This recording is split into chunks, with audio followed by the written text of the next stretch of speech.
In the crypto world, privacy is practically a religion. But what if a new technology could shatter that privacy for a price? Today, we're diving into Arkham Intelligence, a platform that just ignited a firestorm by creating this powerful and, wow, deeply controversial way to de-anonymize the blockchain. This is a story about big money, big data, and a fundamental clash over the entire future of crypto itself.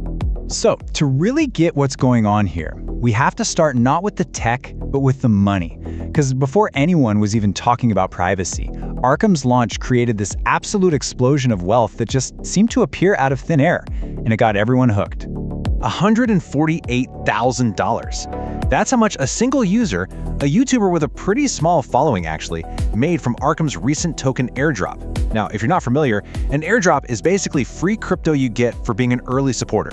For this person, it was life-changing money, just poof, in their account almost overnight. And get this, they weren't the only one. Not by a long shot. Other people were pocketing over 100 grand, turning a simple sign-up link into a six-figure payday. The whole crypto space was just stunned, and everyone was scrambling to answer one single question. What is this platform, right?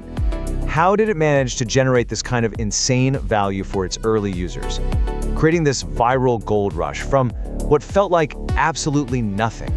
Well, the answer is Arkham Intelligence. It's an on-chain analytics platform with a really bold, and to some people, an incredibly audacious goal: to de-anonymize the entire blockchain.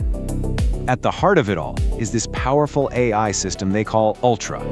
Arkham's whole mission is to feed this AI a constant stream of on-chain data, the public records on the blockchain, and let it just connect the dots and map the entire crypto ecosystem.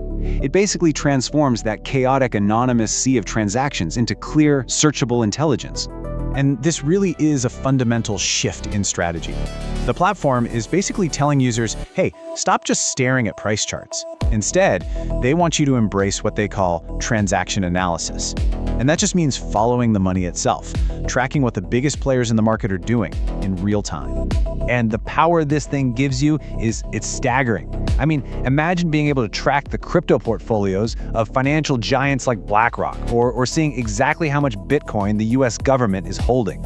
You can analyze the profit and loss of any trader's public wallet, or you can even set an alert to get a notification the second a major whale, that's a huge crypto holder, buys or sells a token. It is like having a crystal ball for the blockchain. And you know what? It is incredibly effective.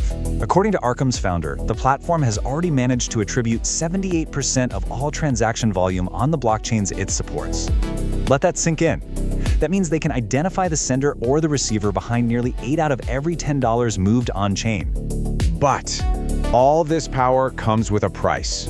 Arkham introduced a feature so controversial that it caused a massive community backlash and earned a very, very notorious nickname. It's called the Arkham Intel Exchange, and at its core, it's a decentralized marketplace where users can use Arkham's own token to essentially buy and sell secrets, specifically verifiable information about who owns any crypto wallet address.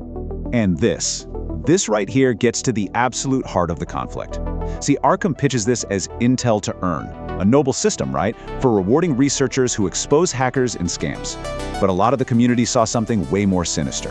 They branded it Docs to Earn, a surveillance-for-profit scheme that basically incentivizes snitching. So the system works through bounties. A user can post a reward for intel on a specific wallet, and then other people can add to the pot to make the prize even bigger. Then, these on-chain bounty hunters submit information to try and claim it. For example, there was a live bounty on the platform that offered 1,000 Arkham tokens to anyone who could successfully identify the crypto wallets owned by Elon Musk. And this quote from one analyst who was reviewing the platform, it just perfectly captures the fear that rippled through the community. The fear that Arkham had effectively weaponized financial incentives against every single user's privacy. So, okay, faced with this absolute firestorm of criticism, how does Arkham defend what so many people see as a direct assault on crypto's core values? Well, the company pushes back with a few key arguments. First, they claim their primary focus is on making crypto safer by targeting real bad actors, not everyday users. They say their intended targets are the big players, the whales, the exchanges. They also say they have data rules in place. Only publicly verifiable on-chain information is allowed, and private data like phone numbers, explicitly banned. And finally, they've set up guardrails, including a decentralized governance body, a DAO, that can veto the most controversial bounties. And this brings us right to the heart of the dilemma. Arkham's whole vision of radical transparency runs headfirst into one of crypto's most foundational principles, the right to pseudonymity. You know, this isn't just a debate about one company. It's a much bigger question about the kind of digital world we're all building together. Is a fully transparent, totally trackable blockchain the only way to get mainstream adoption and safety? Or does that level of transparency just come at too high a cost to our privacy? Ultimately, the Arkham dilemma forces all of us to decide what we value more: a completely transparent market, one that's maybe free from scammers and hackers, or a private one that's true to crypto's cypherpunk origins. When the technology exists to reveal every secret, it leaves us with one final crucial question: who really wins?